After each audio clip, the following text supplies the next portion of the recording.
Jangan lupa subscribe di YouTube channel Metro TV News dan juga nyalakan notifikasinya.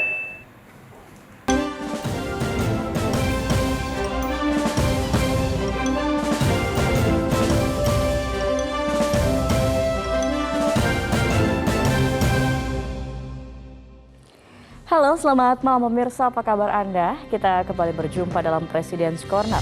Kita akan melihat bagaimana Presiden Joko Widodo menjalankan roda pemerintahan, mengatasi berbagai persoalan dan menjalani agenda kepresidenan selama sepekan. Bersama saya, Gadis Bianca, inilah Presiden Corner selengkapnya.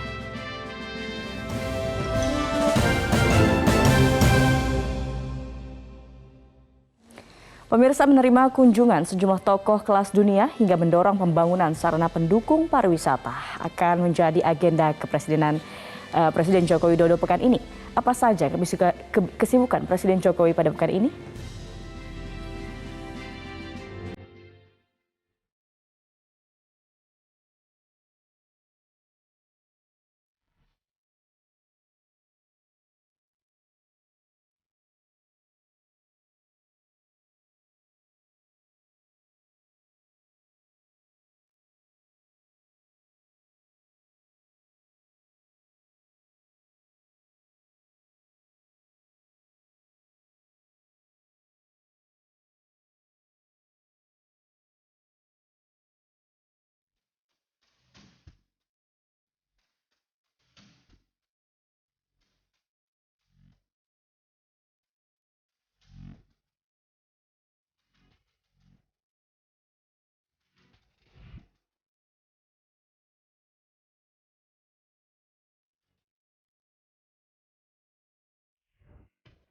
Satu.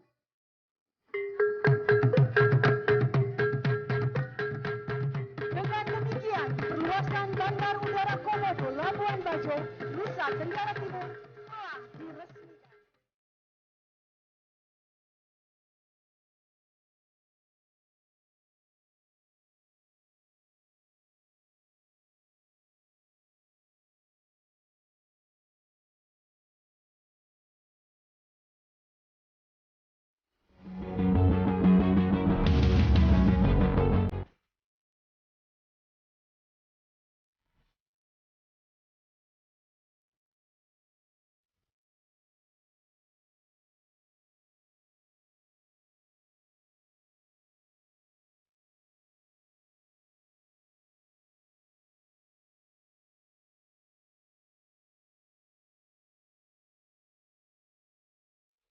Dengan rahmat Tuhan Yang Maha Kuasa, penataan kawasan Marina Labuan Bajo dan sistem pengelolaan sampah Warloka saya nyatakan diresmikan.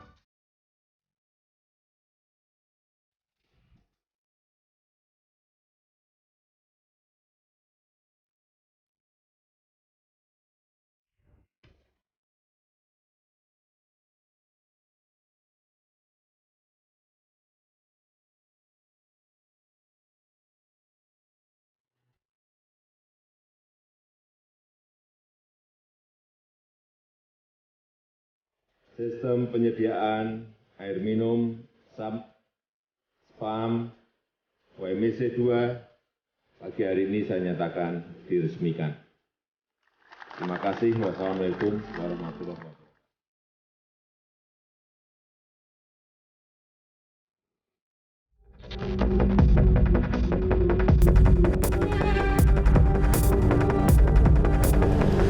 Usut tuntas, buka apa adanya, jangan ada yang ditutup-tutupi.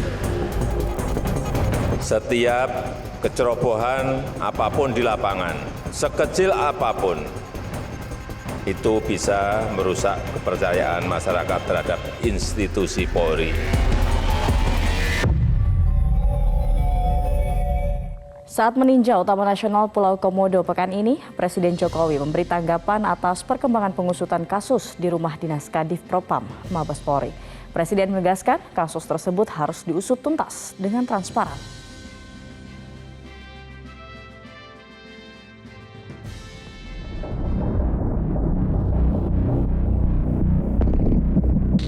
Rumah mewah di Kompleks Polri Duren 3 Jakarta Selatan ini belakangan jadi sorotan karena menjadi tempat kejadian perkara baku tembak sesama anggota polisi. Bangunan ini diketahui sebagai rumah Inspektur Jenderal Verdi Sambo, Kepala Divisi Profesi dan Pengamanan Markas Besar Polisi Republik Indonesia. Namun banyak yang menilai ada kejanggalan dalam pengusutan kasus itu. Seperti CCTV yang menurut polisi sedang mati, namun belakangan rekamannya ditemukan. Keluarga salah satu pihak yang terlibat bahkan membuat laporan polisi ke Barreskrim Mabes Polri. Buntut kasus ini, Verdi Sambo dinonaktifkan dari jabatan Kadif Propam. Anak buah Verdi, Kepala Biro Pengamanan Internal Div Propam Mabes Polri, juga ikut dinonaktifkan beserta Kapolres Jakarta Selatan. Kapolri bahkan membentuk tim khusus yang terdiri dari 4 jenderal untuk mengawal pengusutan. Saat pekan ini ditanya wartawan, Presiden Jokowi kembali menegaskan pengusutan kasus ini harus dilakukan dengan transparan. Menurut Presiden, jika tidak serius dituntaskan, kepercayaan publik terhadap polisi yang jadi taruhan. Mengenai perkembangan penyelidikan penembakan Brigadir Joshua, ini kan tim yang dibuat Kapolri sudah menemukan CCTV yang kemarin dikatakan sempat hilang. Apakah ada arahan khusus dari Pak Jokowi agar kasus ini tetap terang benderang untuk diungkap ke publik? Saya kan sudah sampaikan. Usut tuntas. Buka apa adanya. Jangan ada yang ditutup-tutupi.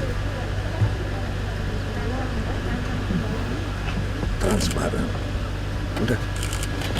Terima kasih, Bapak. Itu penting untuk agar masyarakat tidak ada keraguan terhadap peristiwa yang ada. Ini yang harus dijaga. Kepercayaan publik terhadap Polri harus dijaga. Menurut Presiden Jokowi, membangun kepercayaan publik menjadi tugas besar polisi. Saat memimpin upacara HUT Bayangkara ke-76 pekan lalu, Presiden Jokowi telah mengingatkan kinerja polisi selalu mendapat sorotan. Karena itu Presiden berpesan agar polisi selalu bekerja dengan hati-hati, bekerja dengan presisi. Saya dan seluruh rakyat Indonesia menaruh harapan besar kepada Polri. Kewenangan Polri sangat besar. Organisasi Polri menembus sampai ke tingkat desa. Dan setiap hari anggota Polri bersentuhan langsung dengan masyarakat, bersentuhan langsung dengan rakyat. Dimanapun saudara-saudara bertugas, saudara-saudara selalu dalam pengamatan rakyat. Saudara-saudara selalu dalam penilaian rakyat. Rakyat menilai apakah perilaku Polri sesuai dengan harapan rakyat.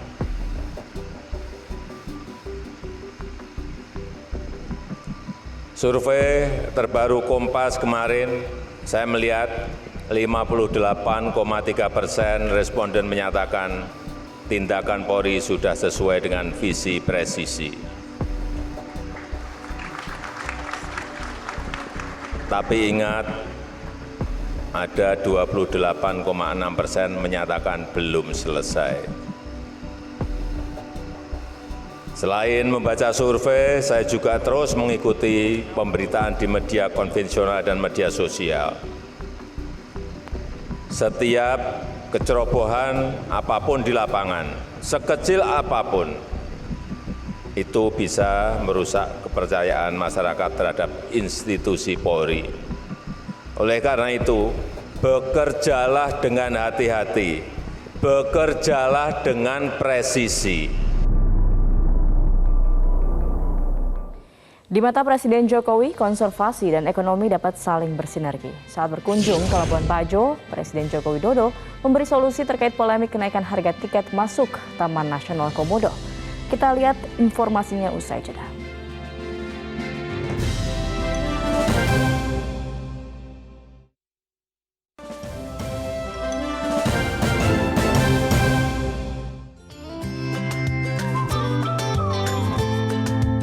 Yang untuk wisatawan diberikan di Pulau Rinca sehingga ini kita benahi. Tujuan akhir dari penataan seluruh kawasan yang ada adalah kesejahteraan masyarakat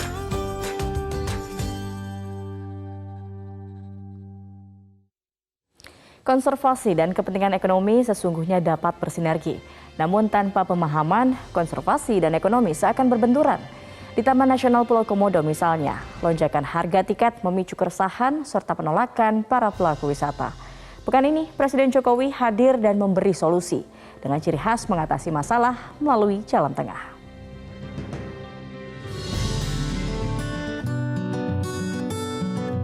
Komodo, reptilia purbakala yang hanya dapat ditemukan di Indonesia. Ada masanya, komodo dianggap sebagai hama, memangsa hewan ternak di desa atau berebut hewan buruan dengan warga. Namun satwa serupa biawak raksasa kini menjadi magnet wisata. Menurut data Balai Taman Nasional Komodo, sebelum pandemi jumlah wisatawan terus meningkat. Sepanjang 2017 hingga 2019, kunjungan wisata ke Taman Nasional Komodo menembus 500 juta orang. Mayoritas adalah wisatawan mancanegara. Pada 2017, pengunjung Taman Nasional Komodo berjumlah 117.102 orang. 70.000 adalah wisatawan mancanegara dan sisanya domestik. Jumlah kunjungan naik pada 2018 menjadi 176.000 orang dengan jumlah wisatawan mancanegara mencapai 121.000 orang. Pada 2019, jumlah kunjungan naik lagi menjadi 221.000 orang. 144.000 diantaranya adalah wisatawan mancanegara. Tren positif wisata Komodo memicu pemerintahan Presiden Joko Widodo mendongkrak pembangunan di kota Labuan Bajo. Labuan Bajo masuk dalam destinasi pariwisata super prioritas. Perekonomian pun melesat tinggi.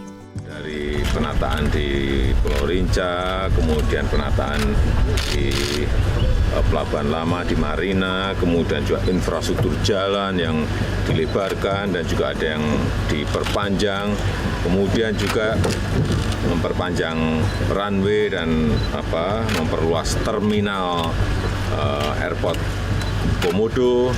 Saya kira semuanya itu harus dihitung dan harus ada rate-nya.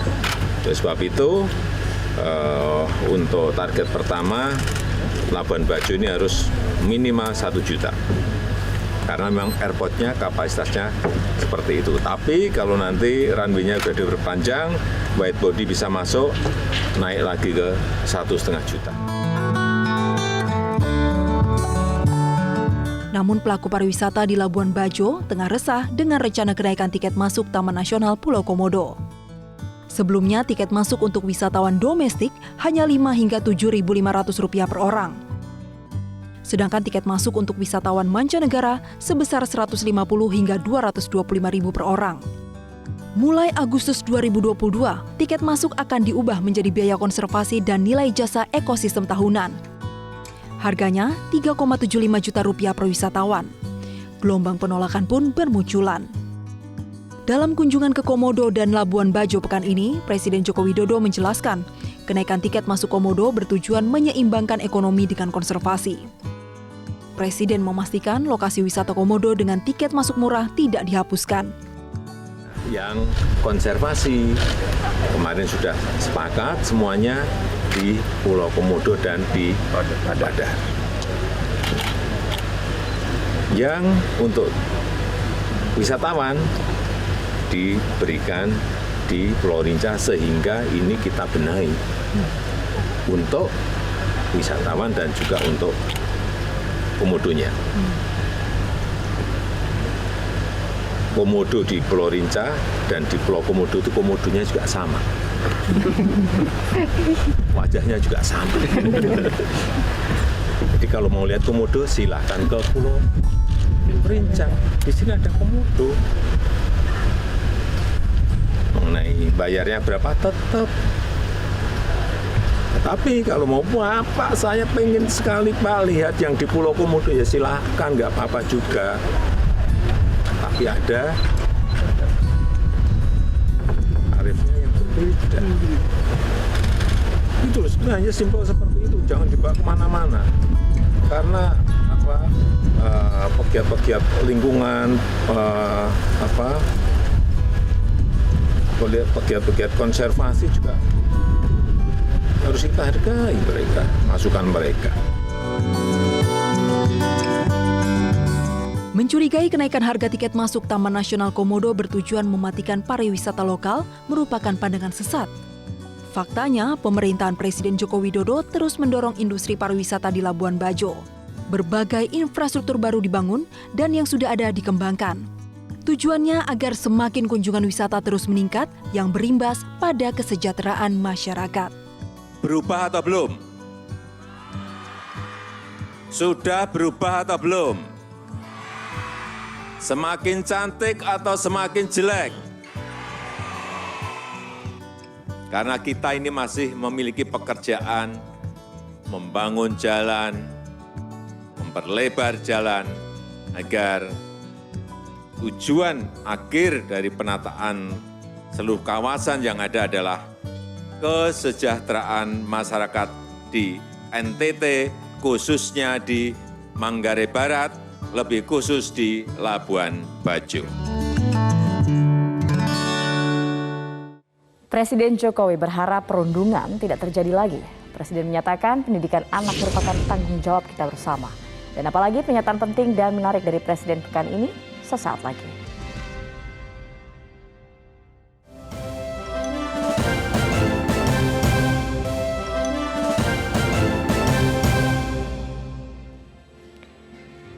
Kembali di Presiden's Corner, pemirsa memperingati Hari Anak Nasional, Presiden Jokowi berharap perundungan tidak terjadi lagi. Menurut Presiden, pendidikan anak adalah tanggung jawab kita semua.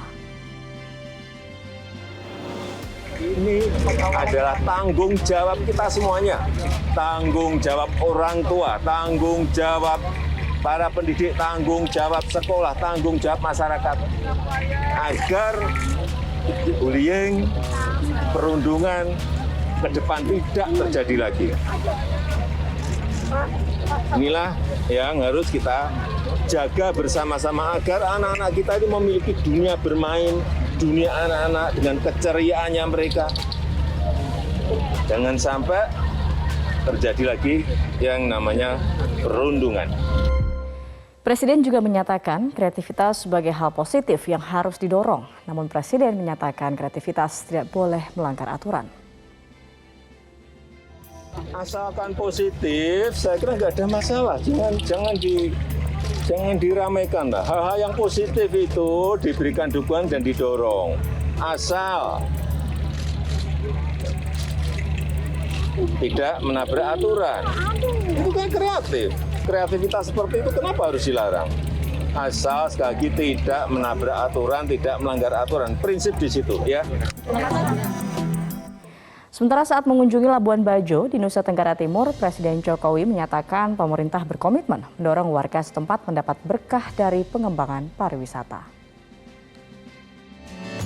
Penataan kampung ini diarahkan agar hunian-hunian yang ada itu bisa juga mendapatkan manfaat dari adanya pariwisata yang ada di Labuan Bajo. Oleh sebab itu, pemerintah pusat bersama-sama dengan Pemda melakukan rehab rumah per rumah. Ada yang untuk dari rumah biasa menjadi pelaku usaha kios, kemudian dibuat homestay, sehingga pariwisata di Labuan Bajo ini betul-betul juga memiliki manfaat untuk yang kecil-kecil, bukan hanya untuk yang bintang 4 dan bintang 5 atau bintang, tapi yang kecil-kecil itu juga bisa mendapatkan manfaat sehingga naik kesejahteraannya. Pemirsa, pekan ini Presiden Jokowi menerima kunjungan Presiden Timor Leste Ramos Horta.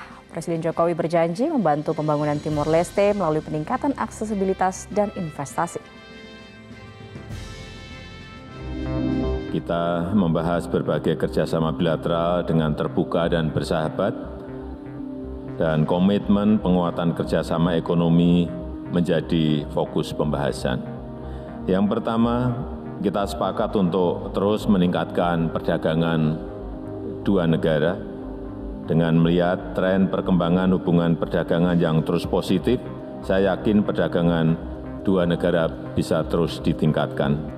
Yang kedua, kita juga sepakat untuk memperkuat konektivitas, baik darat maupun laut.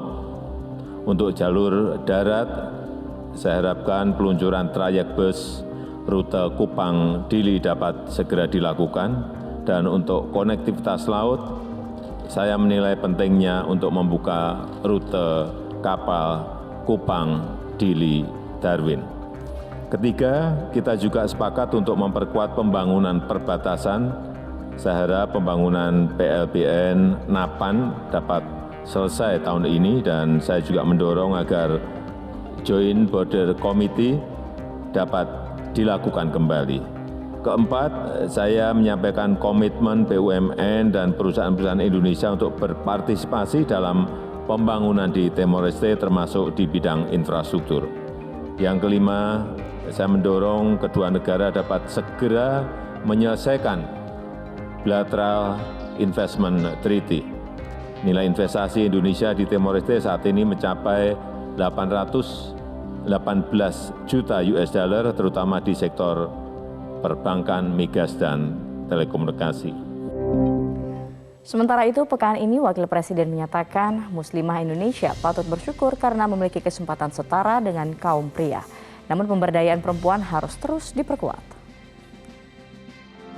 Kita patut bersyukur karena di Indonesia kalangan muslimat atau perempuan muslim memiliki kesempatan yang setara dengan laki-laki untuk mengenyam pendidikan dan berkarya sesuai dengan minat dan bakatnya, hingga menduduki posisi strategis dalam dunia kerja, usaha, politik, dan juga pemerintahan. Namun demikian, kesempatan yang terbuka itu ternyata belum sepenuhnya dimanfaatkan oleh para muslimat Indonesia, terutama yang tinggal di pedesaan dan daerah terpencil. Oleh karena itu, masih dibutuhkan kerja lebih keras untuk terus memajukan perempuan-perempuan Indonesia. Usai sudah pemirsa Presiden's Corner kali ini, mewakili kerabat kru yang bertugas, saya Gadis Bianca pamit undur diri. Terima kasih atas kebersamaan Anda, kita berjumpa kembali pekan depan.